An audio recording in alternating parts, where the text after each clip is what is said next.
Hola a todos, soy Carlos Mesa y estás escuchando el podcast Planeta Fotográfico, donde habitualmente hablamos de trucos y consejos del mundo audiovisual. A partir del día de hoy, verás que aparecerá por aquí arriba un indicativo de que estás escuchando un podcast de audio, un podcast solo para escuchar. De que, bueno, no voy a mostrar nada, no hay que estar pendiente de la pantalla, simplemente limitarse a escuchar, y aquellos que lo hagáis desde plataformas como Spotify, Spreaker, iVoox y otras, pues lo tenéis clarísimo que se trata de un podcast únicamente para ser escuchado.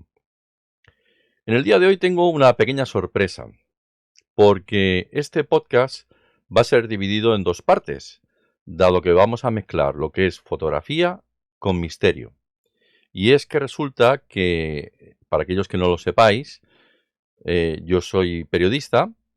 He ejercido durante muchísimos años esta profesión, más de 30 años, y bueno, ahora me dedico a otros menesteres, no lo he olvidado del todo, todavía sigo de alguna forma vinculado al mundo del periodismo, pero siempre estuve muy especializado en enigmas históricos, en lo que algunos denominan misterio.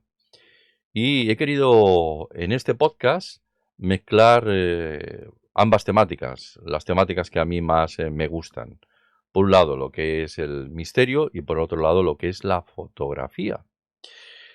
Pero como el tema es bastante más largo de lo que uno cree, lo he tenido que dividir en dos partes. Una donde voy a hablar inicialmente de algunos temas así sueltos y otra segunda parte en la que se mezclará el tema de la síndone o sábana santa. Algo que para mí no es ningún misterio.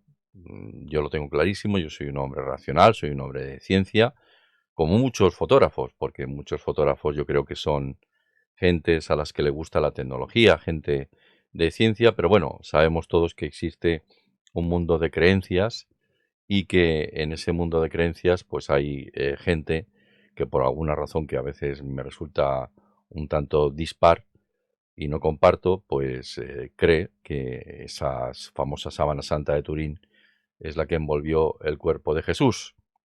Y bueno, veréis ya no hoy, sino la semana que viene, que todo eso va a ser desmentido a través de otro podcast, simplemente utilizando lo que es el conocimiento de la fotografía. Ya lo veréis, ya lo veréis. Es una sorpresa que tengo preparada para la semana que viene. Pero bueno, vamos a lo que íbamos. Vamos a ver con qué os sorprendo en este podcast del día de hoy. Así que si te quedas ahí, te lo explicaré todo ahora a continuación.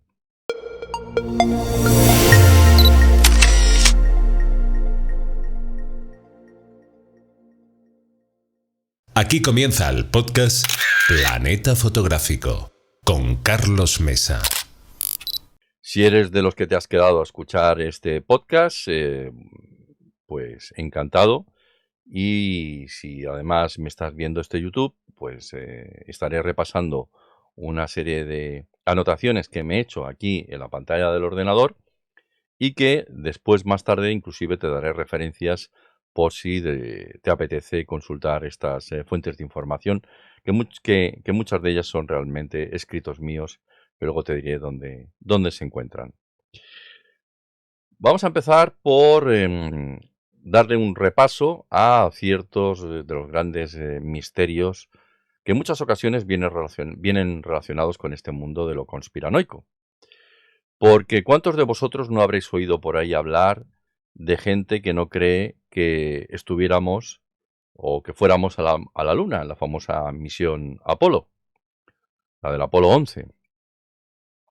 Yo, eh, la verdad es que me hago cruces de que haya gente que todavía crea algo similar. Porque, bueno, yo que toco mucho en ocasiones ese mundo de la conspiración, no sé por qué los conspiranoicos están obsesionados con la NASA y nunca hablan de otras agencias espaciales, como es la Agencia Espacial Europea, la Agencia China, la Agencia de la India o, por ejemplo, Rusia en este caso. Si realmente alguno creyera que los norteamericanos no hubieran llegado a la Luna, yo os aseguro que en época de Guerra Fría los rusos hubieran rápidamente salido a la palestra a desmentir que los norteamericanos hubieran llegado, porque había una carrera espacial en aquellos momentos y sin embargo vimos como los los rusos acabaron felicitando a la nación norteamericana por esa empresa, ¿no? Y que tampoco tenemos que decir que fueran los norteamericanos los primeros, porque creo recordar que fue en el año 1954, ¿no? Cuando hubo una misión llamada Luna Primero, que era la primera sonda que alcanzó la Luna y era una sonda soviética, o sea que mucho antes de los norteamericanos estuvieron por ahí por los soviéticos, aunque no pudieran aterrizar. Bueno, ¿en qué se basan los conspiranoicos para decir que la famosa misión del Apolo 11 nunca estuvo por allí? Bueno, una serie de razones, pero yo me voy a centrar únicamente en todo aquello que tenga que ver con el tema de la fotografía. Únicamente. No voy a entrar en detalles si alguno después aparece en los comentarios diciendo que si la radiación, que si tal, que si esto, que si lo otro, pues es que ni lo voy a... Vamos, no me voy a dedicar a contestar a nadie que no tenga nada que ver con el tema de la fotografía. Esto quede claro y lo anticipo. O sea, vamos a centrarnos en temas fotográficos, porque para esto es un podcast de fotografía. Bueno, ¿con qué se tomó los astronautas norteamericanos? ¿Con qué tomaron fotos en la Luna? Por aquí tengo el dato de lo que es el tiempo de exposición que utilizaron, o, los tiempos de exposición que utilizaron los astronautas con estas cámaras que ellos llevaban. Las cámaras del Apolo 11 eran cámaras que disponían de objetivos 6 planar con un diafragma mínimo de 2.8, en el caso de ese 80 milímetros con el que trabajaban, o un teleobjetivo 6 sonar que trabajaba con un mínimo diafragma de 5.6, pero que era un 250 milímetros. Pues bien, cuando vemos la luna durante las noches, tenemos que ser conscientes de que la luna no tiene luminosidad propia, es decir, lo único que hace es reflejar la luz del sol. Imaginaos además que lo que hay en la luna es un polvo, hay polvo de un montón de siglos de vida, que además es un polvo que refleja muchísimo lo que es el sol en sí. Por lo tanto, lo que va a ocurrir es que no puedes utilizar diafragmas muy abiertos, tienes que utilizar siempre diafragmas muy cerrados. Al utilizar esos diafragmas tan cerrados, pues si alguno sabe de fotografía, va a entender perfectamente que no se hacen largas exposiciones, sino que se toman unas exposiciones muy cortas. Y si se toman unas exposiciones muy cortas y con ese diafragma tan cerrado, os aseguro que no vais a ver lo que es ninguna estrella en el firmamento. Y lo digo más que nada para todos estos que argumentan que en este tipo de misiones pues no había estrellas, no se habían reflejadas las estrellas en el Apolo 11, que todo parecía un cielo negro. Bueno, esto viene dado por lo que os acabo de mencionar, por el tema del cierre del diafragma. Si alguno no entiende todavía lo que significa eso, le invito a que, bueno, es una manera de adentrarse en el mundo de la fotografía o que se lo pregunte a un fotógrafo profesional y el fotógrafo profesional le dará los datos que haga falta hasta que al final acabe entendiéndolo. Otra de las cosas que se comenta dentro de lo que es la luna. Oye, que las sombras de la luna son completamente oscuras y que además, bueno, pues que las sombras que se dejan son un poco extrañas. A ver, vuelvo otra vez a decir lo de antes, la reflectividad de la superficie lunar. El 7% de la luz solar es reflejada en el suelo lunar. Te lo digo porque si lo sumas a un cielo que está completamente negro, pues el contraste que da es un contraste muy particular. Por lo tanto, las sombras no llegan a ser totalmente negras, sino que requieren una pequeña adaptación para corregir lo que es nuestra percepción. Por lo tanto, las sombras, bueno, suelen ser bastante de por sí extrañas. A todo ello, súmale que el terreno en la Luna es bastante irregular. Entonces, esas ondulaciones, esas irregularidades, hacen que con esta perspectiva y estas sombras tan peculiares, de las que he hablado hace un momento, pues a veces el cómo ves en una fotografía las sombras, pues te resulten extrañas en comparación a cómo se debieran ver aquí en la Tierra. Por otro lado, algunos conspiranoicos vuelven a argumentar que hay una roca marcada con una letra C y que por lo tanto esto tiene que ver con que aquello era una falsificación en todo momento. La famosa roca con la letra C, que en realidad no aparece en fotografías originales, sino en copias de los negativos, en concreto en la copia AS16-107-17445 y al mismo tiempo en otra, en realidad lo que estás viendo es un pelo. Y entonces este pelo se quedó con esta forma tan peculiar y bueno, pues hace que lo veas de esta forma. Piensa también que a los que somos fotógrafos, estas cosas pues estamos habituados a verlas, porque no será la primera vez que se te cuela una mota de polvo en el sensor o inclusive un pelito en el sensor. Y todo eso dependiendo de lo que estés fotografiando, si es sobre todo una superficie muy lisa o un cielo, lo vas a notar de inmediato, vas a verlo. Y no se trata de que el cielo esté falsificado, sino de que ni estés en un estudio de grabación televisivo, sino sencillamente que un pelo es un pelo. El tema de la bandera, que también se ve en otra fotografía, como es la AS11-40-5874, pues algunos dicen, hombre, es que la bandera pues se ve allí extraña, ¿no? Se ve una bandera fotografiada que, bueno, que parece estar ondulando cuando no hay vientos en lo que es la luna, por descontado, por descontado. O sea, no puede ser de otra forma y alguno que diga esto pues tiene toda la razón del mundo, pero es que esa bandera en realidad tenía unos alambres por la parte de atrás y el que hizo la fotografía lo hizo de tal manera que no se vieran los alambres. Bueno, pues esos alambres venían bastante doblados, porque son alambres muy, muy, muy finitos, y entonces cuando colocaron la bandera, pues quedó de una forma muy peculiar que daba la sensación de que estaba ondulando, pero no es así. Es sencillamente la colocación de esos alambres en la parte de atrás. Por lo tanto, ¿eso es una foto trucada? Sí, es una foto trucada en el sentido de que se utilizó este truco burdo de decir, bueno, le voy a poner unos alambritos en la parte de atrás para que se vea desplegado porque como no hay aire en la luna, de otra forma la bandera de los Estados Unidos hubiera aparecido caída, ¿no? Luego hay gente que dice, es que hay algunas fotos que dan la sensación de que estén trucadas con los trucajes que habían en aquella época. Bueno, te voy a decir que sí, porque veréis, hay una foto, que de hecho la estoy viendo ahora mismo, que es una foto en la que Aldrin se ve con el horizonte completamente inclinado.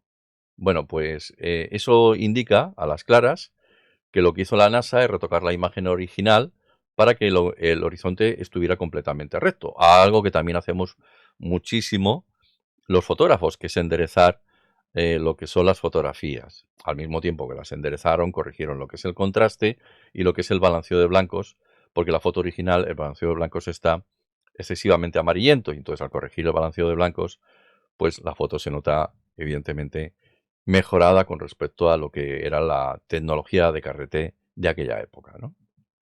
El tema del documental de Kubrick, donde Stanley Kubrick, el de la Odisea del Espacio, 2001, pues reconoce, o algunos dicen que llegó a reconocer que todo se había grabado en un estudio televisivo, basándose en una cosa muy curiosa. Fijaos, hay incluso hasta una película que os invito a buscarla, seguramente será fácil de localizar en alguna de estas plataformas de streaming, como fue Capricornio 1, una película que yo vi siendo prácticamente un niño, ¿no? Esta película, que me pareció maravillosa, pues daba a entender bueno, que ciertos astronautas no habían llegado a la Luna, que todo se había grabado en un estudio de grabación, y aquellos astronautas finalmente acaban escapándose para contar la verdad al mundo, ¿no?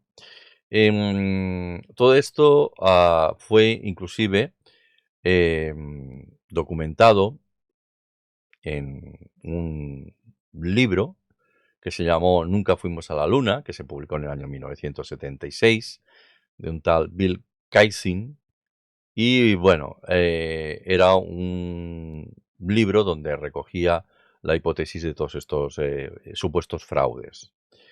Y a todo esto aconteció que salió un falso documental francés llamado Operación Luna, que se emitió inclusive aquí en España por Radio Televisión Española, donde el presidente Richard Nixon, bueno, había reconocido que todo fue un burdo montaje. Incluso la esposa de Stanley Kubrick daba a entender que era así. Bueno, el reportaje original fue emitido en un montón de países durante el Día de los Inocentes, lo cual ya te daba a entender de qué iba la cosa. Y aquellos que no se quedaron a ver el documental hasta la parte final, decirles que en la parte del final hay un making of de este documental y donde se ve a Richard Nixon muriéndose de la risa, junto a otros que postulaban que todo era un montaje, pues sencillamente mofándose y riéndose de la que habían liado, vamos. Pero de estos documentales falsos hay muchísimos y nos persiguen a lo largo de los tiempos. También hubo un falso documental donde los astronautas soviéticos habían, junto a los norteamericanos, habían llegado juntos a Marte. Y bueno, esta fue otra de las muchas que se dio en ciertos momentos. Inclusive aquí en España también se ha ya realizado algún que otro montaje a este respecto. Y hablando de montajes, no hay que olvidar como en el año 2004 el amigo Juan José Benítez, muy conocido por sus caballos de Troya, pues en el documental de Planeta Encantado, una serie de televisión que se emitió aquí en España en televisión española en el año 2004, en un episodio llamado Mirlo Rojo, dice que Astron y Aldrin llegaron a la Luna y que bueno, que nunca más pudieron regresar porque se habían arrojado bombas atómicas, y mostraba un documental de 14 minutos donde aparecían unas ruinas lunares, dando a entender que mucho antes de la llegada de los astronautas habían estado los extraterrestres. Bueno, el caso es que al final JJ Benítez tuvo que reconocer que esto era una infografía de una empresa llamada Dibulitum Studio, que era una empresa de animación vasca, y que la misma empresa reconoció que habían sido ellos los que habían realizado esta falsificación. Vamos a pasar a otro apartado. Te voy a hablar de los famosos orbes. Piensa que yo hice en su momento, lo tendrás también por aquí, que si lo acabas buscando, yo hice en otro momento una serie de vídeos cortos, unos reels, que, bueno, pues si los buscas por aquí, por este canal, los verás. Había alguno en el que inclusive se hablaba de el tema de los orbes, que es lo que te voy a comentar ahora a continuación.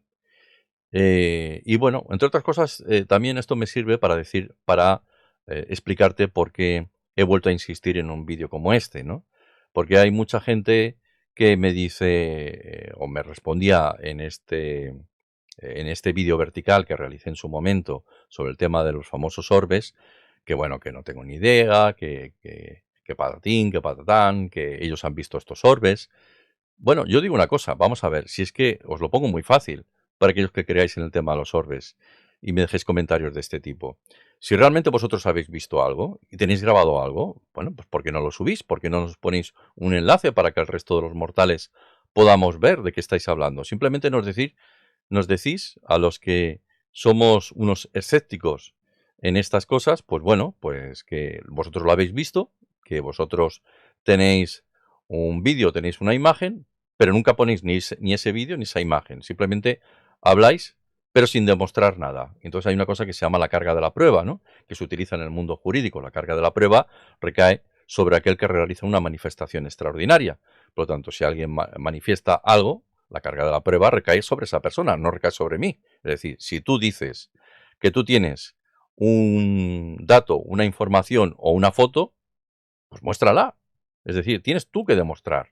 No soy yo el que tengo que demostrar algo que no me muestras.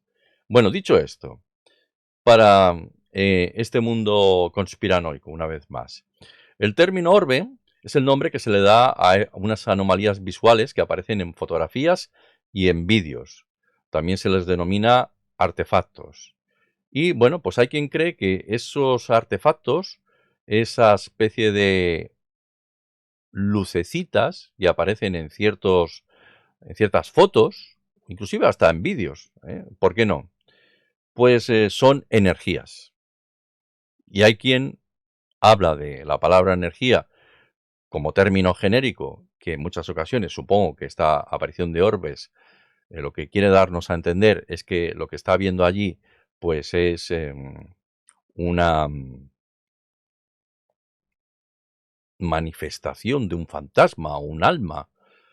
No sé, supongo que esto es lo que quieren darnos a entender muchos de estos creyentes en el tema de los orbes.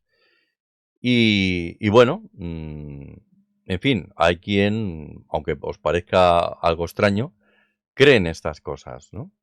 ¿A qué se debe en realidad la aparición de los famosos orbes? Pues mirad, os lo voy a sintetizar rapidísimo. Siempre va a ser polvo, insectos, gotas de agua, polen, poco más. ¿Y cómo es que se da esto? Se da porque hay algún tipo de emisión de luz, normalmente un flash o también puede ser una luz continua, que lo que hace es rebotar la luz proyectada sobre esas motitas de polvo o esa condensación de agua. Esto se debe, entre otras circunstancias, al tamaño del sensor. Todos sabemos en fotografía lo que es un sensor. Y ahí tenemos una cosa llamada fotositos, que algunos también llaman fotodiodos, que tienen unos paneles de abeja con unas rejillas muy pequeñitas, que son las que, bueno, recogen lo que es la luz. Todos sabemos que cuando tú haces un llamamiento a que la ISO sea más grande, el tamaño del fotosito o el fotodiodo, como le queráis decir, pues se hace más grande y de esa manera pues se capta más luz. El inconveniente que tiene esto es que todos sabemos que, bueno, pues ese píxel se hace más gordo, como si fuera el píxel de un monitor, y al final, pues esto se refleja en un grano bastante feo. El tamaño del fotodiodo es importante que conozcamos cómo funciona, porque cuando tú estás utilizando sensores muy pequeños, el tamaño del fotosito es muy pequeño. ¿Eso qué quiere decir? Que una simple mota de polvo te rellena al 100% el tamaño del fotosito de un sensor muy pequeño. ¿Y eso qué quiere decir? Que a la que le pegas un fogonazo o se le refleja algún tipo de luz, eso queda captado por la pantalla. Eso queda captado en lo que es la cámara en sí. Algo muy curioso, y ahora os doy el dato que ya te da a las claras de que se trata de algo que tiene que ver con tecnología, pero no con energías, ni espíritus, ni nada que se le asemeje. Y es que el fotosito o el tamaño del sensor influye, porque cuando tú estás utilizando una cámara full frame, el tamaño de los fotositos pues digamos que es algo más grande, no es tan pequeñito. Recoge mucho mejor lo que es la luz y por eso te dicen muchos que utilizan cámaras full frame, que son las mejores y las que menos ruido de ISO te van a dar. Y cuando tú estás utilizando, por ejemplo, un smartphone o incluso una cámara compacta, sensores que suelen ser más pequeños de 1 pulgada, para que nos entendamos, el tamaño del fotosito le influye tanto que en cuanto que se pega ese fogonazo o recoge un poquito de luz, aparece el orbe como tal. Y sin embargo, en una full frame no ocurre. En una cámara full frame no ocurre. Con esto que te quiero dar a entender, que si realmente fuera un espíritu o una energía, como muchos creen, un espíritu, una energía, no iba a diferenciar entre el tipo de cámara que estuvieras en tus manos. Por lo tanto, si tú tienes una cámara full frame y no sale y haces la misma foto con un smartphone, una cámara compacta y el orbe sí aparece, el problema no radica en que el espíritu decida con qué quiere ser fotografiado, sino el problema radica en la tecnología que se está utilizando, como se diría claramente, en blanco y en botella. Por lo tanto, ya está, no queda otra. Es un problema tecnológico. Y si alguien cree lo contrario, la carga de la prueba recae en quien realiza manifestaciones extraordinarias. Por lo tanto, si alguien cree lo contrario, que lo demuestre. Así de claro. Vamos a otro punto. Algo que me tiene a mí prácticamente sorprendidísimo, y es el tema de la Tierra plana. Diréis, bueno, esto ya sabemos que es imposible porque desde la misma época de Eratóstenes, en el 330 antes de nuestra era vulgar, los griegos ya sabían perfectamente de la circunferencia de la Tierra, de la esfericidad de la misma. No es una cosa de NASA, de la NASA de hoy en día. Es algo que se conoce desde muy antiguo, y solamente con la llegada de lo que fue el cristianismo, pues se empezó a hablar del tema de la Tierra plana, porque una serie de personajes relacionados con el tema del cristianismo se empeñó que fuera así. En el mundo musulmán ya os digo que esta no era la creencia, ¿no? Porque el mundo musulmán, cuando tomó Bizancio, lo que hizo fue recoger los antiguos escritos de los griegos y simplemente amplificarlos para, tener esos conocimientos matemáticos que llegaron a tener en este mundo árabe medieval. Y que luego todo eso, con la invasión de los califatos, volvió de nuevo aquí a lo que es Occidente, ¿no? Dicho todo esto, te vengo a decir que parecería extraño que haya gente que crea en lo que es la Tierra plana, pero se hizo una encuesta por parte de algunos periódicos españoles y resultó ser que el 4% de los españoles creen que la Tierra es plana. El número del 4% ya te da a entender que no es una cuestión para tomársela a la ligera, sino que yo creo que, como dicen en cierto programa televisivo, a la conspiración no se la puede ignorar, sino que hay que combatirla. Y bueno, pues vamos a realizarlo, ¿no? De nuevo lo voy a relacionar, mirad, con solo, para que aquellos que crean en lo que es la Tierra plana, ¿no? Con solo que aporte una sola prueba, ya invalida todas las restantes. Lo digo porque en el mundo de la conspiración se utiliza un truquito eh, por parte de los conspiranoicos, que es que tú desmontas algo, durante un segundo los conspiranoicos se quedan en silencio y en el caso de la Tierra plana te rebaten con el tema de la curvatura. Pero vamos a ver, querido conspiranoico terraplanista, si ya te he demostrado mediante un solo argumento, y ahora te lo voy a dar con el tema de la fotografía, que la Tierra no es plana, sino que es esférica, ¿por qué me insistes en el tema de la curvatura de la Tierra? Es decir, con que solamente te invalide mediante un solo argumento toda ya no tu teoría, porque no llega ni a teoría, tu hipótesis sobre el terraplanismo, ya no me tienes que volver a insistir con nada más. Bien, pues hay una cosa que no parece entender los terraplanistas, y es el tema de las circumpolares. ¿Verdad que los que sois del mundo de la fotografía sabéis lo que son las circumpolares? Bueno, las circumpolares son esas fotografías que hacen que si estás en la zona norte de la Tierra, el hemisferio norte, pues localices lo que es la estrella polar. Y si estás en el hemisferio sur, pues vas a tener que localizar la estrella del sur, la que correspondería a Sigma Octantis. Y la estrella del norte es, como todos sabemos aquí, en el norte, en el hemisferio norte, es Polaris, la estrella polar, ¿no? Bien, una vez localizada la estrella polar, que es una estrella que cada X número de siglos va a variar, es decir, no va a ser la estrella polar la misma ahora en el siglo XXI que cuando se construyeron las pirámides, que era otra estrella polar completamente diferente. Pero hoy por hoy es la única que se queda firme en el firmamento, valga la redundancia. Se queda quieta. Y cuando hacemos circumpolares, hacemos largas exposiciones, nos damos cuenta de que todas las estrellas giran en torno a esta Polaris.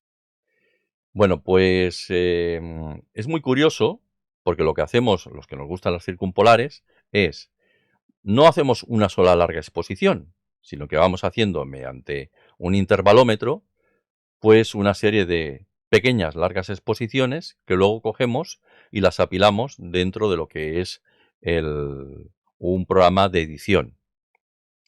Puedes utilizar ah, Adobe Photoshop, como puedes utilizar Affinity Photo, Star Trails, en fin, hay una serie de herramientas que sirven para apilar estas fotografías. El apilamiento de las mismas nos lleva a ver que las estrellas se van moviendo linealmente de izquierda a derecha,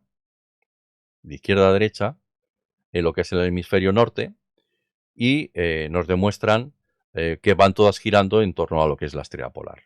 Bueno, pues ¿qué ocurre si te vas al hemisferio sur? Pasa exactamente lo mismo. Si enfilas tu cámara hacia lo que es la estrella del sur y la pones encima de un trípode y con el intervalómetro vas haciendo fotos de forma constante durante al menos un par de horas aproximadamente, el resultado va a ser que las estrellas están girando en torno a lo que es la estrella del sur. Pero en lugar de girar de izquierda a derecha, giran de derecha a izquierda. Y diréis, ¿y todo esto por qué me lo explicas? Por algo muy sencillo. Si la Tierra fuera exactamente plana, nos encontraríamos que una parte de esa Tierra plana tendría unas estrellas girando en una dirección y otras estrellas girando en otra dirección distinta.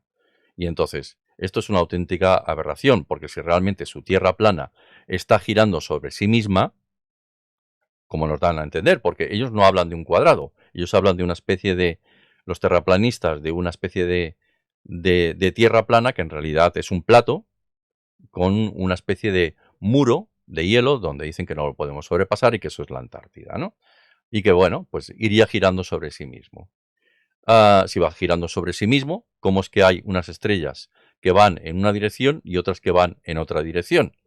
Eso no tiene ningún sentido. Eso se produciría, o sea, en el caso de su hipótesis de Tierra plana, las estrellas estarían girando todas en la misma dirección, porque todo lo que es esa especie de plato del que nos quieren convencer los terraplanistas con una cúpula en la parte superior y todo, o domo, como le quieran ellos llamar, estaría girando sobre sí mismo. Y si está girando en una dirección y las estrellas están girando, las del sur, en otra dirección, es que eso no tiene ningún sentido. O sea, o se gira para un lado o se gira para otro, pero lo que no puede ser es que unas estrellas estén girando hacia un lado y otras estrellas estén girando hacia otro lado, ¿no? Con lo cual, las circumpolares nos demuestran a todas que la Tierra no es plana. Invalidado este argumento, pues no cabe insistir de nuevo en el tema de lo que es la curvatura. Con un solo argumento queda invalidado toda esa hipótesis. Más cositas que tengo por aquí. Algunas de ellas de las que me gustaría hablar. Voy a hablar de un par de cositas y con esto ya finalizo para no hacerlo excesivamente largo este vídeo. Últimamente estoy viendo mucha falsificación de imágenes y de vídeos. Y esto se debe al tema de la inteligencia artificial. Parece mentira que no sepamos reconocer lo que es inteligencia artificial. Hay muchos vídeos últimamente en lo que son redes sociales de osos polares que se dejan acariciar allí en barcos que van hacia el Polo Norte o hacia el Polo Sur, animalitos extraños, bueno, vídeos en los que se ve a todas luces que se trata de inteligencia artificial. Parece mentira que haya gente que caiga en estas aberraciones, ¿no? Pero todo esto os lo digo porque hoy en día es muy fácil realizar ya no tanto fotografías como antes, ¿no?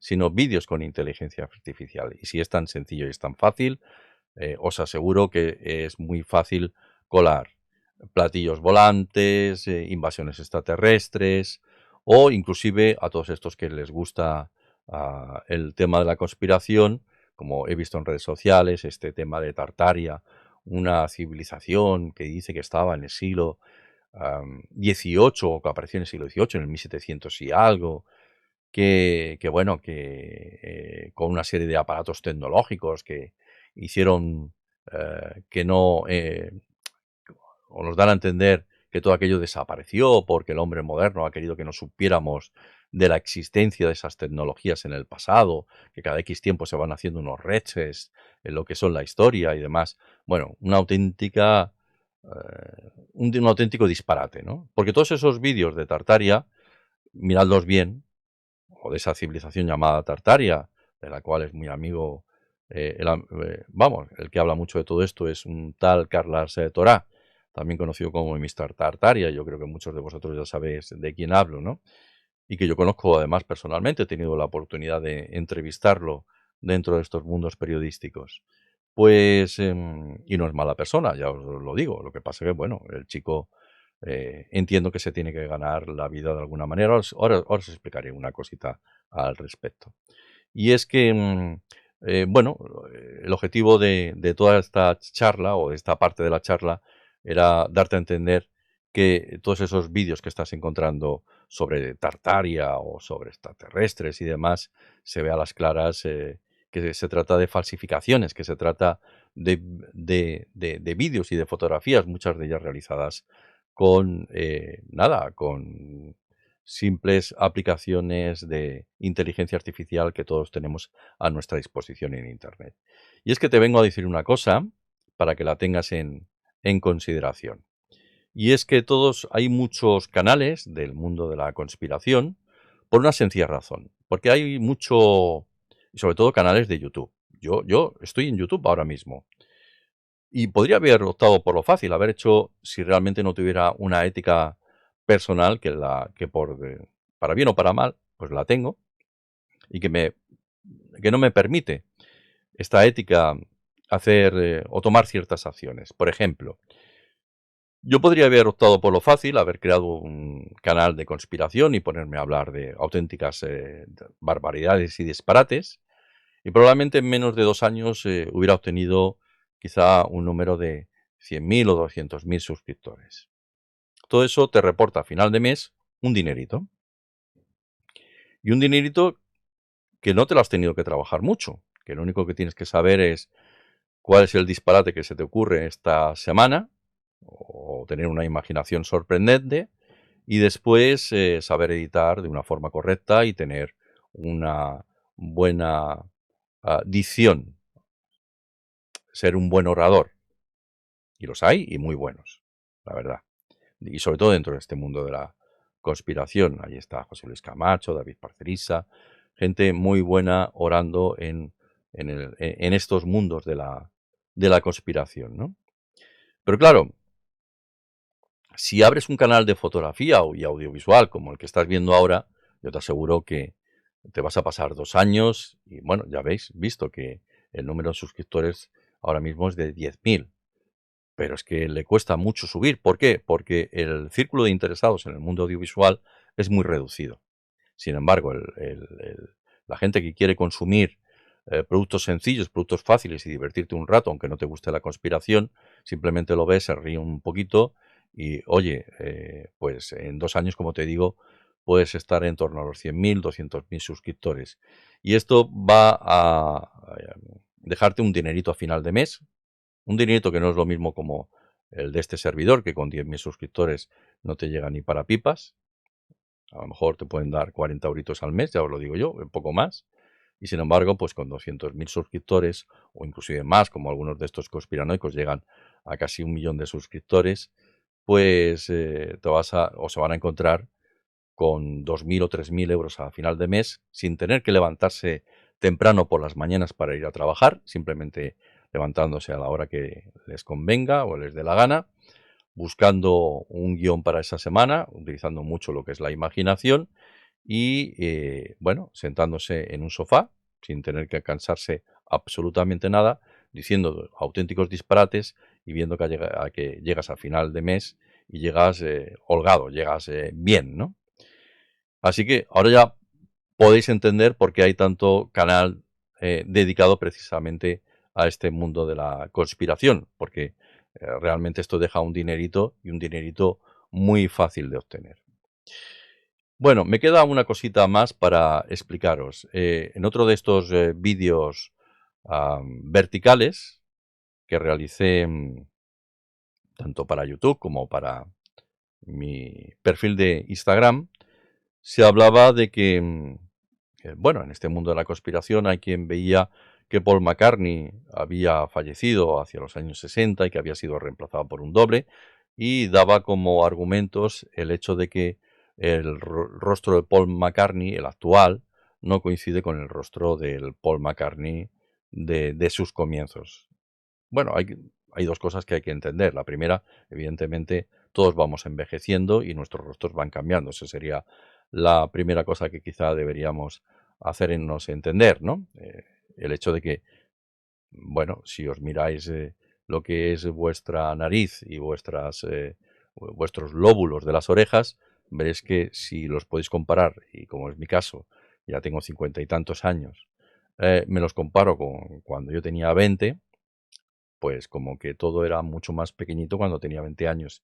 Y estas partes de mi rostro están cambiando, están creciendo y siguen creciendo a lo largo de toda la vida. Así que, bueno, esto por un lado. Pero es que luego por otro, em, hay una cosa que parecen no entender los conspiranoicos, que es que dependiendo del objetivo que se esté utilizando, lo que te va a hacer es hacer el rostro más ancho o más delgado, en función de la lente que se utilice. Es decir, si tú estás utilizando una lente muy angulada de 18 o de 16 milímetros, el resultado en el rostro no es el mismo que si utilizo una lente de 200 milímetros. Eso quiere decir que hay unos que son como muy delgados los rostros, que son los angulados, y en cuanto que se utiliza el teleobjetivo, el rostro se empieza a ensanchar. Por eso hay que buscar eh, alguna correlación entre lo que vemos y lo que debería salir. Y siempre se dice que cuando se utilizan, por ejemplo, objetivos de 50 milímetros, pues, o de 35 milímetros, según se utilice una APS-C o una full frame, el rostro que sale en nuestras fotografías es lo más parecido a la realidad. Ni es delgado ni es ancho. Bueno, pues esto que no lo entienden los conspiranoicos les hace ver que en esas fotografías el rostro es más delgado o es más ancho y que por lo tanto eso implica que Paul McCartney falleció y que fue sustituido por un doble. Tal cual os lo digo. Bueno, una vez más, el desconocimiento de la tecnología, lo cual a veces me hace pensar si realmente en este mundo de la conspiración, me sabe mal decirlo porque queda un poco feo, ¿no? Hay gente que tenga estudios, porque es que no se han, eh, vamos, es que no se han molestado ni tan siquiera en consultar a un experto. A ver, en el mundo del periodismo pasa igual, cuando tú algo no lo entiendes, porque tus conocimientos no dan para ello, porque tú estudiaste otra cosa completamente distinta, el mundo del periodismo, pues es gente de letras, y si algo no entienden, por ejemplo, de lo que son las matemáticas, pues van a hablar con algún matemático o con algún físico, con algún químico, y ese físico, químico o matemático le dará la respuesta que estaba buscando. ¿Eso qué quiere decir? Que si alguien no entiende de algo, lo lógico sería preguntarle a alguien que entendiera sobre esa temática. Es decir, que si algún conspiranoico pues tiene mm, deficiencias en cuanto a la comprensión de un contenido, pues bueno, pues que consulte a un fotógrafo. Hay fotógrafos profesionales, hay fotógrafos muy buenos, todos tenemos amigos fotógrafos. Si os falta ese entendimiento, pues preguntadle a un fotógrafo y os dará la respuesta adecuada. Y dicho todo ello, llegamos ya a lo que es la parte final de este podcast.